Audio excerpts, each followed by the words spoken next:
Now enjoy this fun photo collage of some of your favorite stars and politicians who speak about the need to reduce our carbon footprint, but who are always on private planes. That's right, all of them. If you don't see a celebrity's picture here, it's because we weren't allowed to use it. Or their series got canceled. Maher just dropped a truth bomb on Hollywood's virtue signaling elite. And it was a masterclass in comedic carnage. I've said it 1,000 times. Put your faith in these woke wonders, and you'll end up with a front row seat to hypocrisy theater. Their double standards are so thick you could spread them on toast. And even Lucifer himself would need a shower afterward. From George Clooney's glossy moralizing to Bernie Sanders. Socialism for thee, but not for me. Routine, Maher roasted them all to a crisp. And honestly, it was deliciously overdue. So grab your popcorn. This takedown deserves an encore. Humans are not good people. It's just not in us, including me. And I'm tired of living well, not a lie, but it's also something I never mention, but it's a new year, and I'd like to come clean. My name is Bill, and I fly private. And so does every other person who calls themselves an environmentalist who can. Maher opened the show by confessing he's all for saving the planet, then casually mentioned he flies private. Classic. That's the brand of eco-hypocrisy we're dealing with here. It's the perfect snapshot of Hollywood's sanctimonious elite, preaching carbon guilt from 30,000 feet. These folks can quote climate reports like Shakespeare and hashtag save the earth in their sleep, but when it's time to walk the walk, crickets. Their activism is less about saving the planet and more about saving face. It's environmentalism with a PR team. And Maher, bless his cynical heart, finally gave them the verbal spanking they've been begging for. Politicians who speak about the need to reduce our carbon footprint, but who are always on private planes. That's right, all of them. If you don't see a celebrity's picture here, it's because we weren't allowed to use it. Or their series got canceled. But all the environmentalists of Hollywood and Washington do it. Their position on climate change is, we must do more to stop pouring carbon into the air, except for me when I want to go somewhere and then I take a private jet. That's exactly why I can't take these folks seriously once the credits roll. Most of them cash fat checks to raise awareness, which is code for boost my brand while pretending to care. And even the ones who swear they're doing it out of pure goodness, come on. That's not virtue. That's vanity wrapped in recycled paper. Their mission isn't to save the planet, it's to save their public image. The jets, the mansions, the fleet of Teslas, it's all part of the performance art of hypocrisy. And then there's Bernie Sanders, the man of the people, suddenly looking right at home sipping champagne with the very 1%ers he's built a career railing against.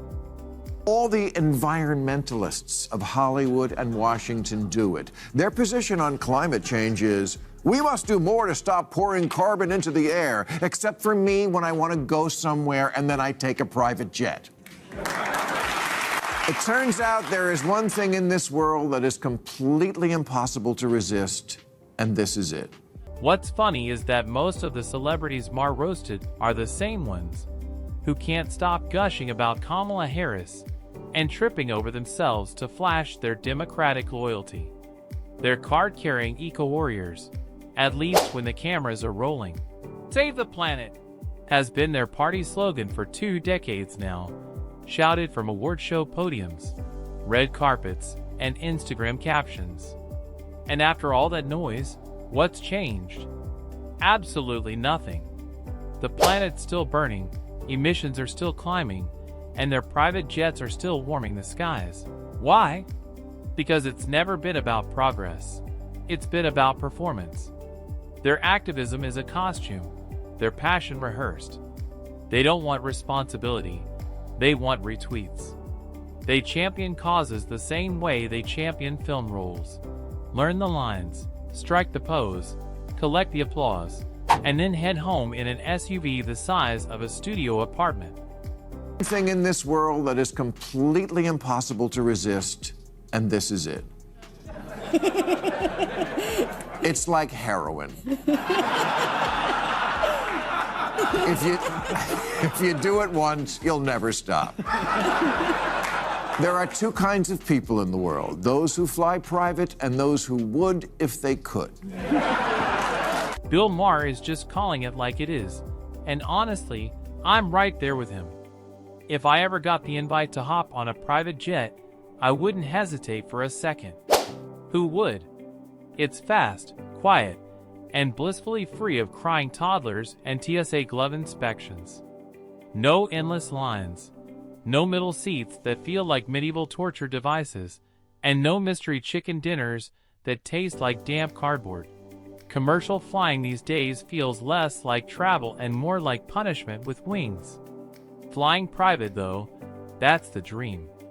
It's comfort, freedom, and sanity all wrapped up in one luxurious takeoff. You set the schedule, stretch out like royalty, and finally enjoy getting from A to B. Oh yeah, Maher's not saying private jets are the problem. The real issue is pretending to be some eco-saint while sipping champagne at 40,000 feet. That's where the halo starts to crack. Third category, those who could but do not, does not exist. Except for Ed Begley and Greta Thunberg. And that's why you never see a picture of her smiling. Ed and Greta, that's who walks the walk. Everyone else is full of shit, and I'm done being full of shit. Unlike the Hollywood eco-preachers who decry carbon while practically living on private jets, Greta actually lives her message. She doesn't just talk the talk, she bikes, trains, and sails it. She could easily give in to luxury, book a flight, and call it carbon offsetting. But she doesn't. She chooses the uncomfortable, inconvenient, and disciplined path because it aligns with what she believes. And whether you roll your eyes at her or applaud her, you've got to admit Greta's got something most of these so-called environmental icons don't: the guts to match her words with action. Being a bad environmentalist, because almost all of us are, but I can't take being a hypocrite. Now, I always justified renting a plane because I only used it for work and literally could not get to most of my stand-up gigs on time any other way. How do you think I did it all those years? I said goodnight here at 8 p.m. and was on stage in Vegas at 10. But I don't need to do stand-up, like tomorrow night in Albuquerque. Sadly, that's exactly what the Democratic Party has turned into: a full-blown masterclass in performative wokeness and selective morality. They strut around as the self-appointed conscience of the nation, armed with hashtags and Hollywood approval. But peek behind the curtain and it's all smoke, mirrors, and carefully choreographed virtue. They'll champion causes they don't even believe in, just long enough to earn applause, headlines, and another late-night talk show invite. It's no longer about conviction. It's about choreography. Every statement runs through a PR filter, every word trimmed to offend absolutely no one. And in their frantic dance to stay correct, they've misplaced something vital: sincerity. They don't stand for what's right, they stand for what's relevant. Their beliefs shift with the algorithm. Their principles trend like memes. It's not a movement anymore. It's a performance, a party built on slogans instead of substance, where image trumps integrity every single time. Almost everyone else could fly commercial. Why don't they? Ask anyone who tried to get home for Christmas last year. And don't tell me the younger generation is better. They're not. They're just poorer. They're actually worse. This is who they look up to: the family where everyone has their own private jet. And kids love Bitcoin, which, to determine the value of, takes an amount of computer processing processing that uses more electricity than some whole countries. Kids could have rejected that, but they didn't. They love it. Why? Because they want to be rich. Why? So they can fly private. Maher then shifted his aim to the younger wing of the Democratic Party. And let's just say he didn't come to play nice. He called out the irony that this supposedly most educated generation on environmental issues is busy making the exact same blunders as the people they mock. These are the folks who've attended every climate summit, signed every digital petition, and posed for every protest selfie imaginable.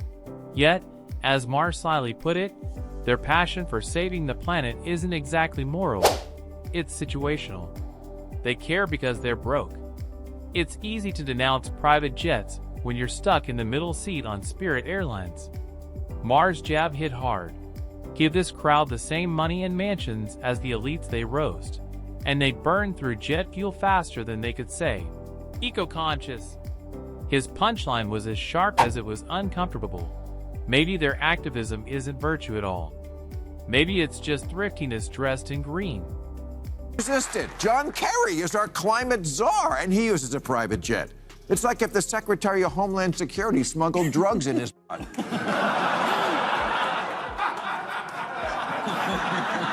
People take jets to environmental conferences. If you could run TED Talks on hypocrisy, you wouldn't need coal. Maher kept tossing truth grenades at the DNC, and John Kerry got roasted. The climate envoy was flying private after his appointment. Tone deaf much? You can't preach carbon cuts while leaving contrails in your personal jet. It's like lecturing on sobriety with a martini in hand. Hypocrisy is Olympic level, scolding the middle class while their own carbon tab could power a small town. Not leadership theater. Sorry, not sorry. I tried to do my part for the environment. I never had kids. The one thing worse for the planet than private jets. It's true, because then they have kids. I had the first generation Prius in 2001. It looked like a Tylenol gel cap. I was always handing my keys to valets who were driving a better car than me. I had the first Tesla in 2010, and honestly, both these cars sucked. The Tesla came up to about here on me. If I had a hard-on, I couldn't fit in this thing. The rest of Maher's monologue turned into a hilarious mix of self-awareness and self-congratulation. Peak Maher energy. He proudly flexed that he drives a Tesla and genuinely wished others would hop on the electric bandwagon. But as he admitted, most people slammed the brakes. Sky-high prices, scarce charging stations, environmentally problematic batteries, and electricity still mostly from fossil fuels. The irony practically writes its own punchline. In his trademark sardonic tone, Maher admitted the Green Revolution hasn't exactly revolved. Instead, it's become a cautionary tale of how good intentions crash the moment they collide with cold, hard reality and a healthy dose of hypocrisy. 80% of new vehicles weren't electric, weren't even hybrid. They weren't even cars. They were SUVs and trucks. That's what people want. In 1973, the share of global electricity generated by coal was 38%. You know what it was 46 years later in 2019, after all the talk and all the trying? 37%. You know what percentage of plastic gets recycled? 5%. Those blue bins that are everywhere, they're not full of bottles, they're full of shit. Humans are a paradox. We love preaching virtue but flinch when it's inconvenient. We hashtag save the planet from smartphones made with rare metals, then fly off to Bali or idle in SUVs. Awareness isn't the problem, authenticity is. Until we live the values we advertise, hypocrisy and climate inaction will keep running in reruns. Maher held up a mirror, and none of us liked the reflection.